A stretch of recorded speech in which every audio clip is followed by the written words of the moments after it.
the capacity that we known for a while, like typical office standard for space in our architectural practice is 9 to 12 square meter per person in the office. That may double. So we need more space, basically, be it in the personal space or in the public space. So I think space per person will probably gonna change. So you probably start to redesign or rethinking what would be a public space look like.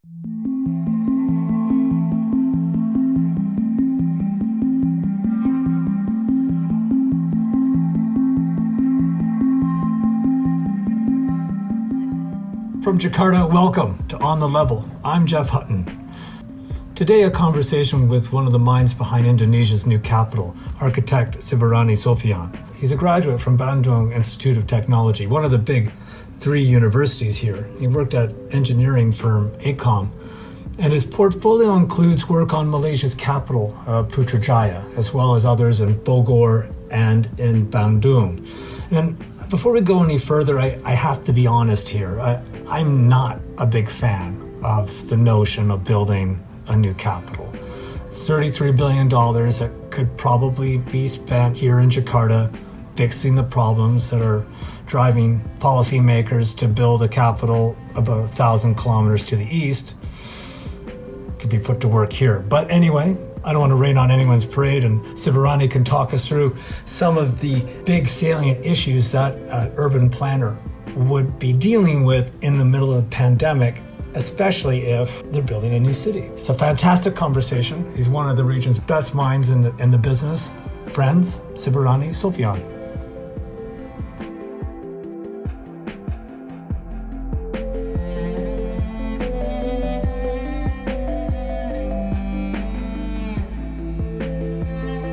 But I just wanted to start with the whole concept of designing a city from scratch. A person like you, in your line of work, this must be a dream come true. Tell me about it.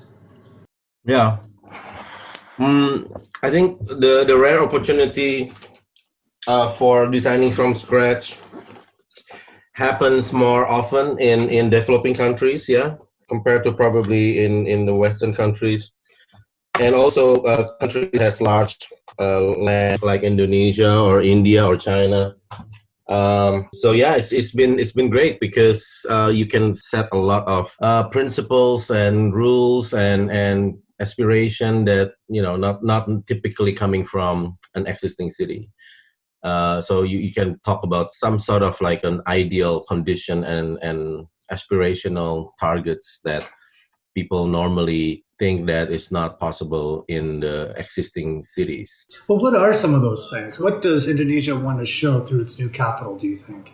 Yeah, I guess we are always, every city's leaders or regency leaders in Indonesia right now spending probably more than 80% their energy on facing the existing condition or the things that they inherited from the previous period, leadership period or timeline, historical timeline, like traffic problem. It's something that they can find a way, easier way, because it's already there before they started the job. And issues like floods, issues like social problems or sanitation problem, decaying infrastructures, that they cannot get away with it. They have to face it. They can expand the cities at some point, but in a very incremental way, I suppose. It's like what we call in Indonesia, maju kena mundur kena, yeah. We call it like you go in front and you hit something, but you look at the back, you also hit something. So it's like a diabolical condition that they cannot resolve. And yet the train is keep moving and they have to deal with it.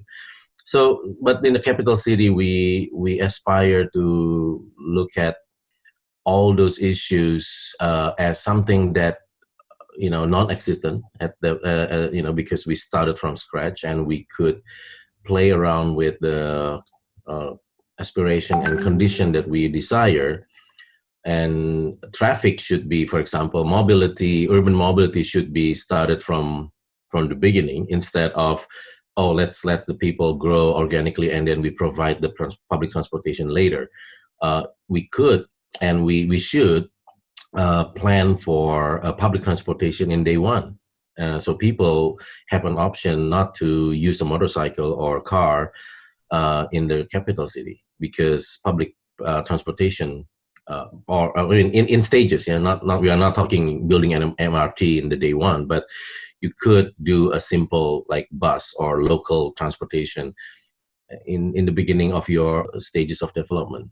And public services like waste and also electricity, we can plan from scratch. That's something that is very unique and very uncommon in Indonesian cities, because we never start, at least the government never start from the scratch. The private has, and evidently they had cases like this before, like new cities like Bumi Serpong Damai or Summarecon Gading Serpong or Summarecon Bekasi. They start from scratch. But this is, after all, is the first government effort to do it in this kind of grand scale and from scratch. And there's also a very practical reason too.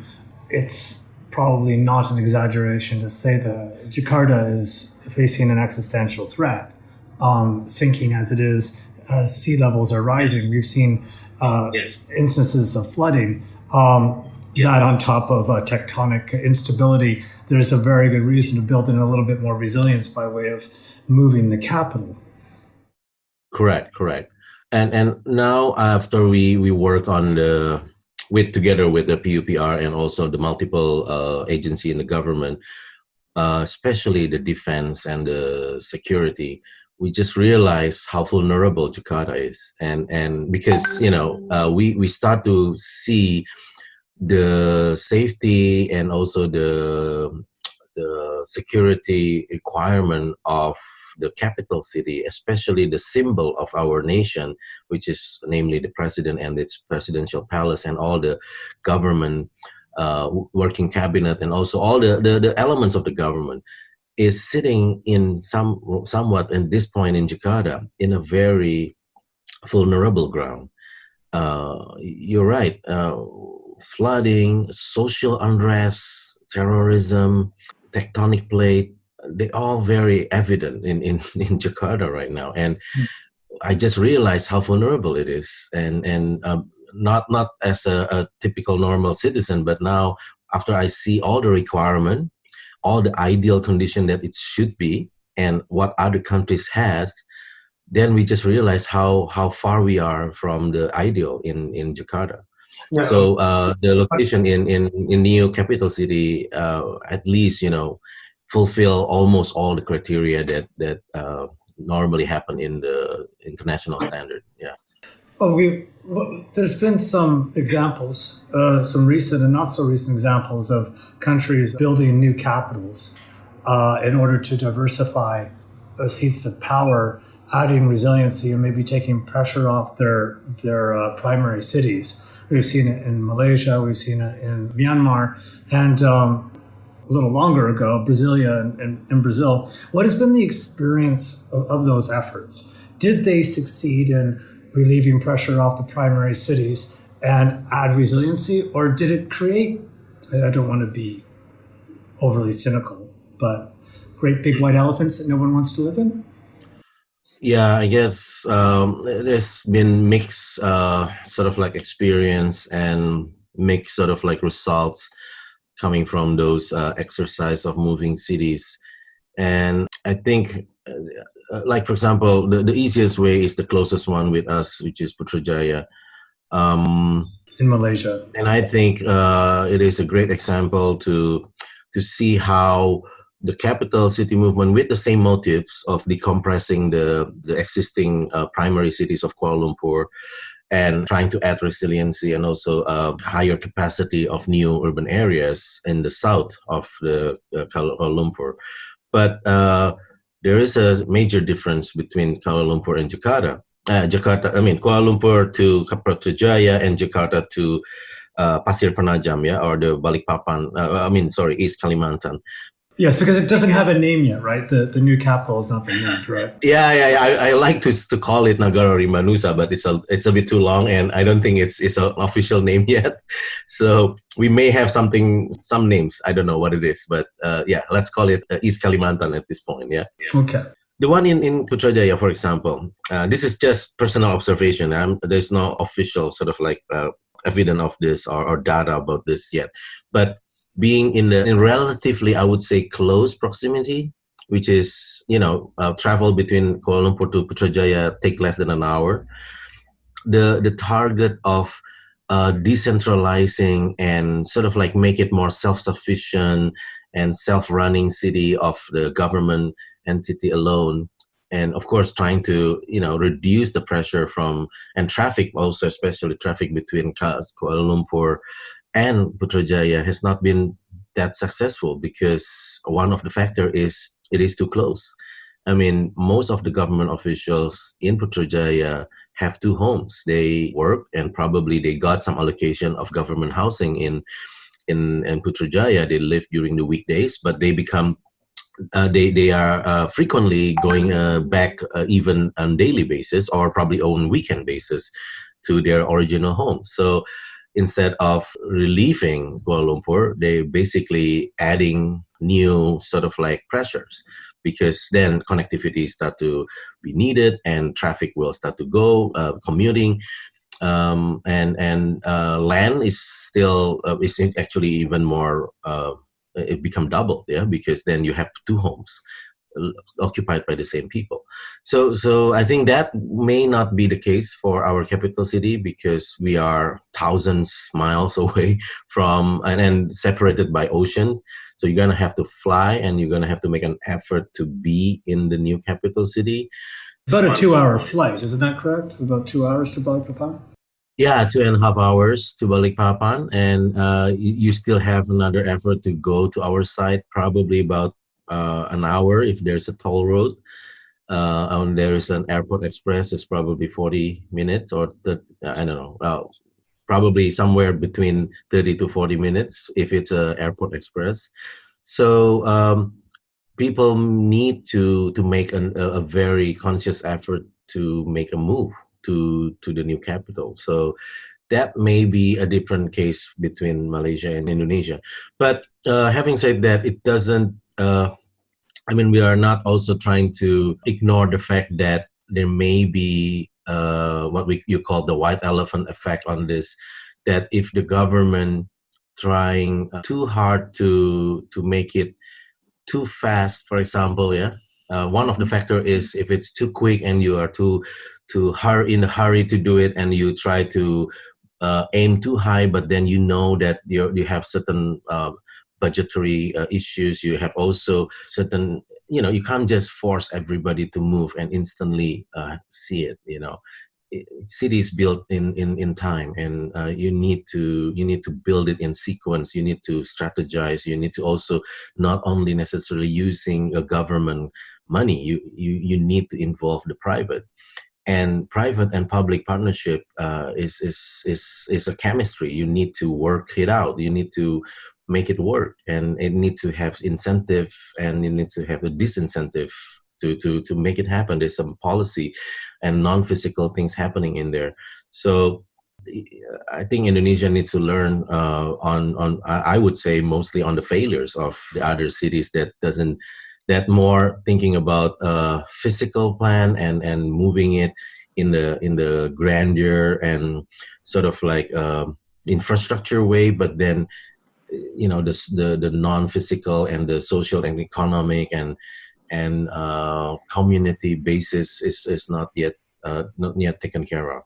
I don't know, I may be wrong, but I think Brasilia is one of the example, although it's a thing that is already probably longer in the horizon in the timeline, but it didn't really.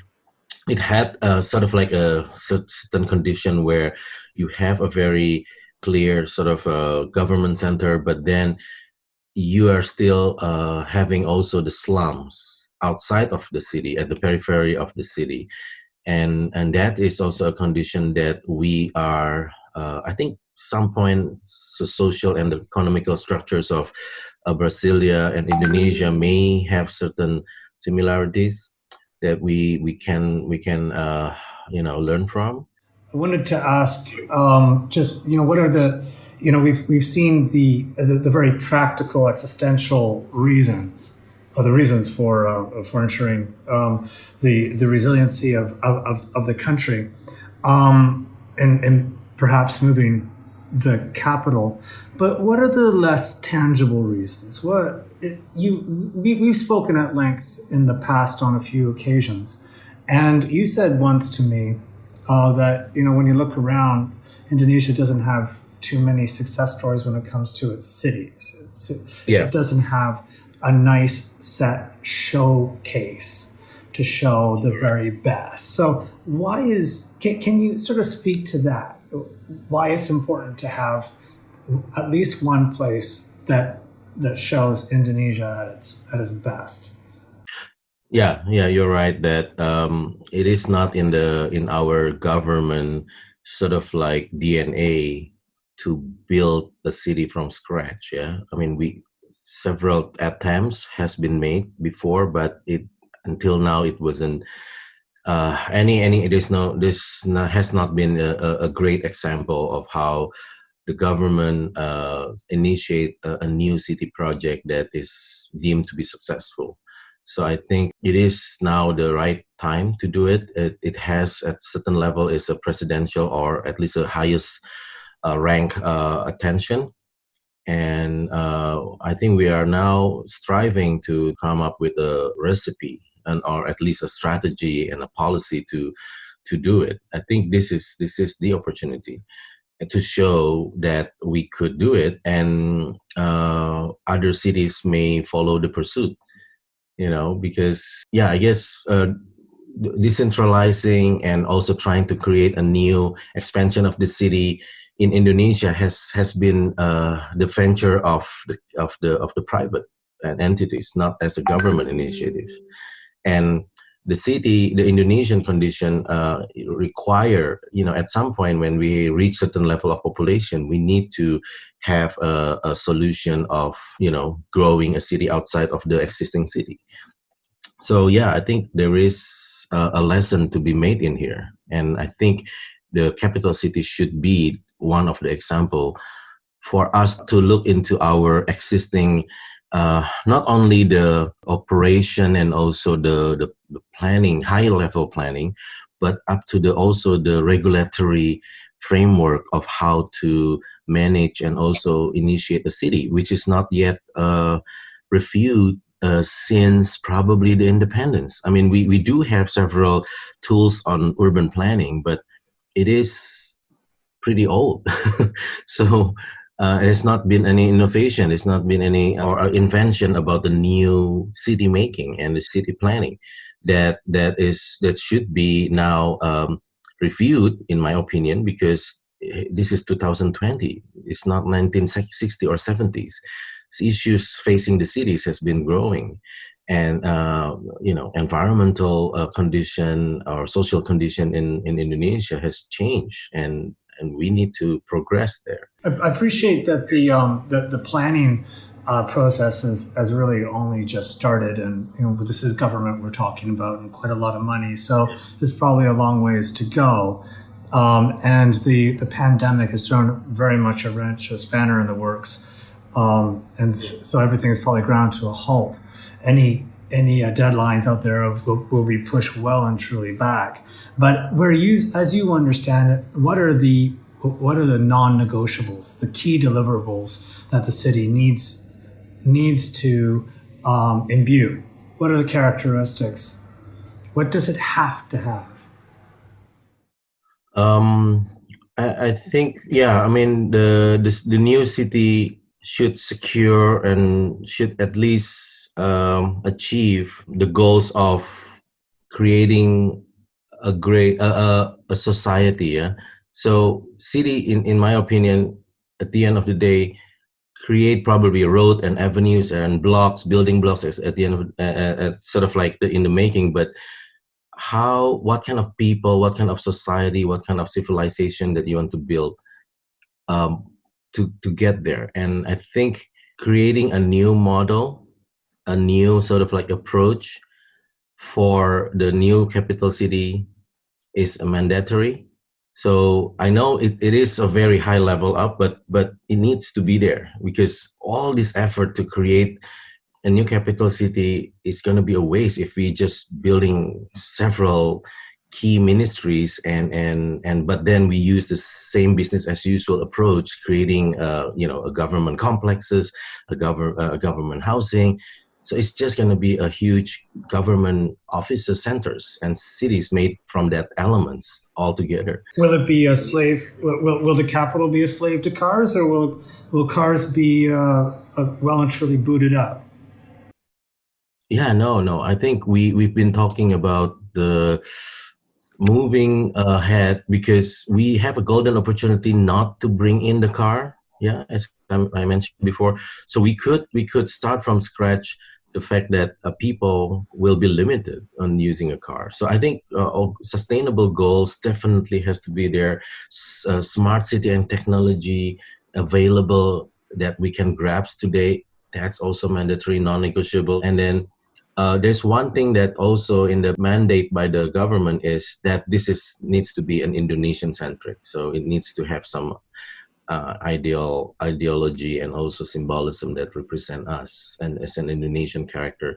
And one thing that, of course, in this location that needs to be that is you cannot negotiate and bargain is the green approach to the development that you are building on the very natural side. I mean, I'm not saying completely natural, it's a production forest, but then relatively nature to other cities in Indonesia. So you need to have a very green approach to the city making. So that no matter the delay that we have, no matter what kind of political move or budget condition that we have, those are the things that I think needs to be there regardless. How does all your planning change, do you think, in a post COVID world? Now that we've had a near global shutdown and having to do with and have spent the better part of 3 months in our homes and shut down non-essential businesses, we've learned quite a lot. We've learned that actually life can go on, even if we're working by conducting business by Zoom, as unsatisfactory as that may be, we are able to push through. How do you think that's going to feed through in planning going forward? Yeah. This has been also in the back of my mind and also a lot of people's mind, because we haven't really seen the end of the tunnel yet. So we cannot really determine what will be the recipe or formula for the new normal for urban design and city planning and making, especially in the capital city. It's always also, and there's already some question to it too. Like, wow, how do you change your standard and adjusting to the new normal? And I think I cannot really come into conclusion right now, because I don't think we've seen the end of it, the aftermath of this. But the tendency, the condition that leading to this has already been quite obvious. That first, there is, I would call it's like a paradox. Yeah. Some people say, well, now you don't need a big plaza, you don't need a big gathering space because it's dangerous. People will get contracted. But then at the same time, on the other extreme, you need more space. Look at the lift, look at the public transport, look at the restaurant. You can't sit next to a person. So you are now almost doubling the space requirement. The capacity that we known for a while, like typical office standard for space in our architectural practice is 9 to 12 square meter per person in the office. That may double. So we need more space, basically, be it in the personal space or in the public space. So I think space per person will probably going to change. So you probably start to redesign or rethinking what would be a public space look like. Space requirement for commercial space, personal space will be probably changed. I don't know whether it's for a bigger, much bigger, or somewhat in the between. And the standard for healthcare and wellness, medical care, also needs to be reviewed, because we do see people require services closer to their home, and whether it's primary care, or is it more like secondary care, but at least the importance of healthcare is much higher nowadays. And also the hygiene standard in the public space. You see a lot of this sanitizer. You cannot touch the button, you cannot open the door. People consciousness about the health probably now drastically change. Should be reducing the amount of contact services, or the degree to which people need to be touching things. Yeah. I think people start to avoid physical interaction, but interestingly, people get more connected virtually, right? So I don't know. This is just I'm so observing, like, people that now in probably my friend in Europe, in US. Typically, we always meet people in front of us. I mean, we meet people in our office. We meet people in our public space or transit. We tend not to be close to those who's not near to us physically. But now they are now much closer, because first we have extra time, like a lot of people have working from home, and we can meet people. I have a friend in Spain. I have a friend in the US. I have a friend in Turkey. We all meet in virtual space. So it is another paradox. Like, you are pushed further away by distance, but then you are closer by technology. You're become closer by virtual. I don't want to be I don't want to be overly cynical here, but when you were talking earlier about your view of, or indeed the overall ambition of the new capital to be far greener and more open and less reliant on cars, my thoughts went immediately to sort of moneyed interests who would like to very much push back on that. The engineering companies and the car companies and the other services will want very much to have skeptical about it. Yeah. Right. Well, now with the pandemic, doesn't this give them ammunition in that upcoming fight? You're right. So you know where I'm going with this. Where public transport. I'm actually that's the next things that's the next thing that I want to touch on also. Well, yeah. Let me let's meditate a little bit on that, so you can be prepared for the battles to come. Public transport in a post-COVID world. Go. Yeah, I guess the third thing that I want to talk about on the pandemic is the fact that individualism versus attitude towards public use. That's to me is a huge blow to us, the practitioner in urban design and planning. Our mantra for a good city has always been use public transport, gather in the public space, interact, make people happy socially, and increase the efficiency, and don't use personal transportation. But now with this COVID condition, I must admit, I don't want to share space in the public transport in the tight space. I would rather use my car, or one of the best probably modes of transport is a motorcycle now, because as long as you don't bring somebody else next to you, yeah. So if you are on your own with this personal, I would say, mobility mechanism, or we call it the personal carrier, then you are free. You can go anywhere you like. You are on your own. You have freedom, but then you don't need to share with others. So this communal versus sort of like more personalized or individual, I think COVID kind of like push people to be more individualistic nowadays. And I think the next sort of like mode of transport that may be more popular will be the personal vehicle. If you look at the trend if you combine this technology and the new sort of like future opportunity in the industry, then you cannot help not seeing that this is going to be, the personal parts of automated car. There's we call it, a lot of the industry now pushing for personal driverless car. So it has a capacity of one or two at the most, no driver, and you are in it and you go from one place to another, and you can buy it in the future. And a lot of the car makers right now moving that way.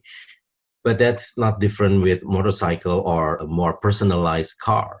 So you will end up with the same situation like we have today. The traffic will be filled with personal cars. Not many people want to go to the public transport, or probably, at least, who can afford it goes to the personal. One who cannot afford it, then they go on the bus. Thoughts of Westworld there with the automated cars. So Yeah. I think that was all shot in Singapore too. But there are plenty of examples around the world where COVID did not take hold, did not gain traction, and still rely on public transportation. I'm thinking Hong Kong, Taipei, Tokyo, Seoul.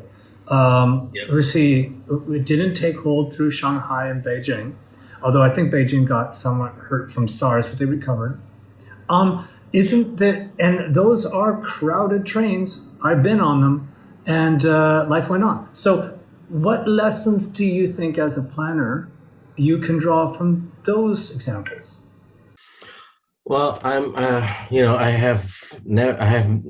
haven't been to those new public transport. To the new cases during the COVID time, and ride on the public transport in Hong Kong, in Beijing, because apology for my ignorance as well. I don't have those experience, so I didn't really know what's the changes. And what I heard now, you can't really fill the train with, like in Jakarta, at least, the commuter line in Jakarta, they limit the number of capacity of the train. So instead, well, let me come at the question then maybe from another angle. Clearly, the solution cannot be more cars. We've already seen that. We know what it does to the air. We know what it does to living standards. So that is out. So how do we get people back to public transport? What do you think the overall the universe of strategies need to be? Because it can't be just temperature checks and hand sanitizer. It's probably got to be, contact tracing. There's got to be adequate healthcare. An overall edifice that can track and kill the virus. Well, everybody is waiting for these vaccines, right?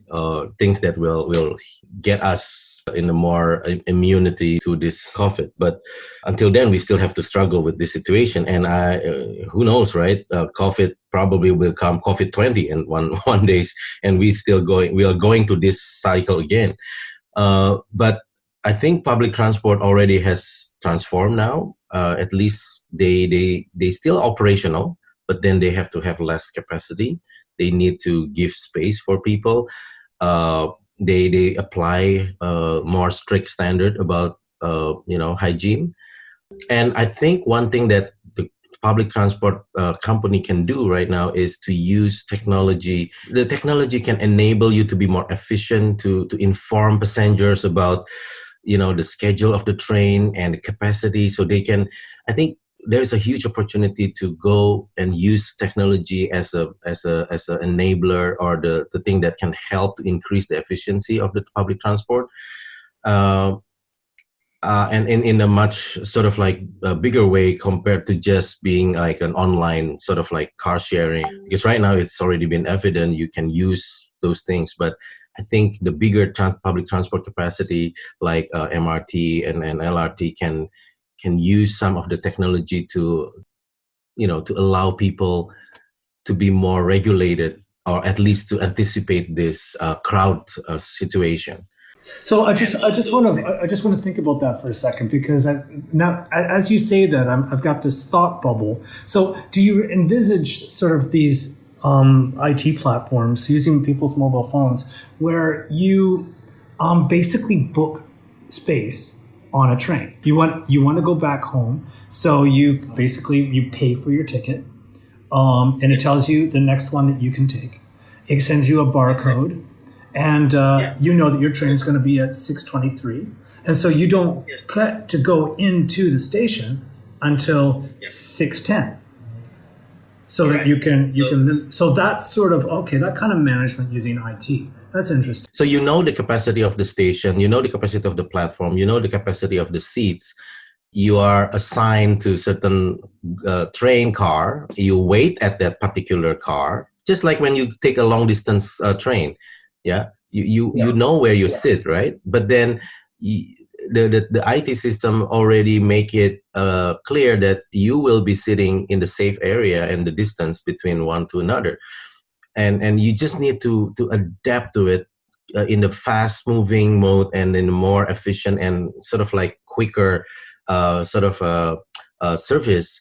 And if you miss that, you can always take the next one, because I think what the train needs to do is to increase the frequency. Yeah. Because they cannot go the other way around. I mean, yes, they can take a lot of capacity before, but then the headlines between the car will be probably 4 minutes. But now they have to do it probably in 2 minutes, but then with less people. But then they have to take the same amount of people like before. Because right now, I don't think we are, in Jakarta at least, we are not at that kind of efficiency level like in Tokyo, where every 2 minutes, then you have exactly at that point, the train will come, and the train will go in the matter of accuracy of probably 1 or 2 minutes. It's already, I mean, you know that in the next few minutes, there will be another car. What is your confidence level of people buying into that? I mean, you're a city planner, you're an architect, and you must know about how people can change their behavior. To what extent do you think that people will get on board? How long would that take? Yeah, I think in if you talk about the condition of Indonesia today, uh, the strata of the economy, and also the knowledge, and also the adaptation of people is different from one level to another. Some people have no choice; they ignore certain things. They compromise on their health because simply they cannot afford it economically.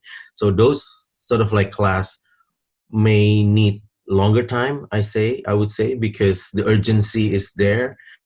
And for those who are more exposed to probably and have a higher priority on the health, may want to adapt more, because I can see the dilemma between the Indonesian people right now. If you can't afford private cars, or you cannot afford to pay a lot of money to get to your work, they will go to the cheapest mode of transport anyway, and then they will be exposed with more tighter space. Right. But that may not change, may not be changing that quick. But we have to start sort of like filtering those in, and we start to provide this because the number of these people is also a lot. You can evidently see during the Ramadan thousands of people moving out of the city and back again. So those are the crowds that we need to make sure that we can have a solution for. But for the middle class, sort of like more like a white collar workers, they may adapt to this faster.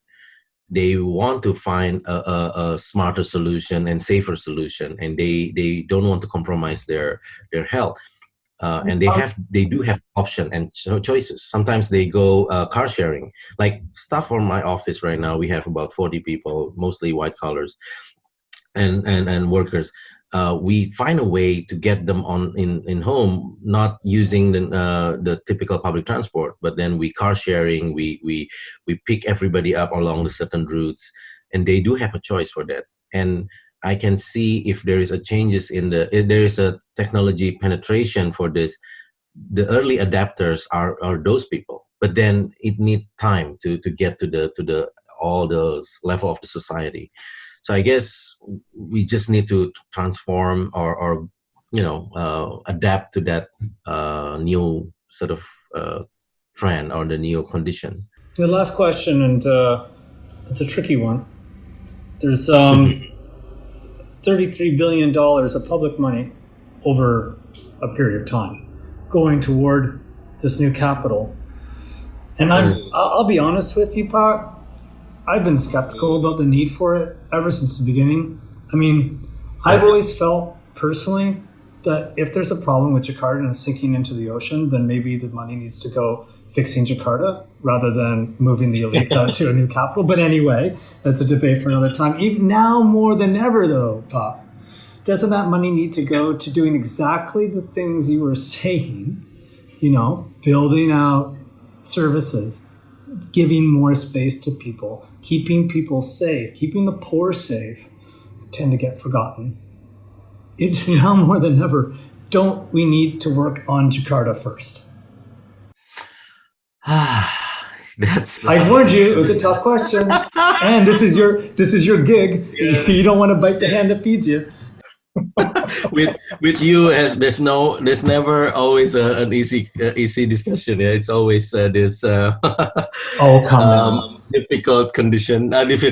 But again, I'm probably not in a capacity to say what the government should do. But then right now we are, if you probably noticed already, the president didn't really talk about the capital city in the past 3 months.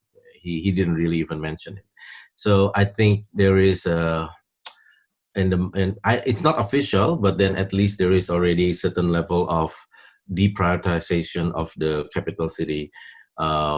We are internally the schedule of the physical work, construction may delay. We already had certain warnings to that. So I think it will be slower than we think, which is good. In my opinion, it's good because as I warned you before, one of the possibility of our failures is not because we don't have the right planning, but because we are in the rush. We are too hurry in doing this. So I think COVID buy us more time to think and carefully look at it. But now your point of view is more extreme, like probably don't do it, right? Why move there? If we have money, X amount of money, then use the money to fix Jakarta, which I believe if we can, I think in the mind of the president right now, I have one son, which is not really great, but then, we have to fix this city, but then I need to also give birth to another one that, and I need to take care of both somehow. And that's probably the mentality of the government now. And I with the same amount of money, how do you deal with these two? But now one of the son is sick, right? Which is the city of Jakarta is now sicker than before, which is COVID and the condition of that. I think the government may want to see how, to postpone the capital city a bit more. May want to take their time. May want to take their time. You can hedge your bets there, but I totally understand. But thank you so much. I really appreciate this. You're very generous, and I hope you get to keep the gig. Yeah. We I think in terms of planning it, we were told that there's no delay on the planning. We keep planning, we keep doing things, but there is when it comes to the physical, because remember the president's mandate before, by 2021 I want to start digging the hole, right? That one may not happen because that's already, I think the budget for starting construction will take a lot of the government money. I don't think our government right now in the position to step into that. But thinking of doing paper exercise or drawing things or planning things, we are still working on it, but in a slower pace. So we hope that whatever that we do towards the end of the year, and it could be a good material for them to rethink for what the next step in 2021. Thank you, Pat. Take good care. Stay safe. Yeah, sure. Thank you, Jeff.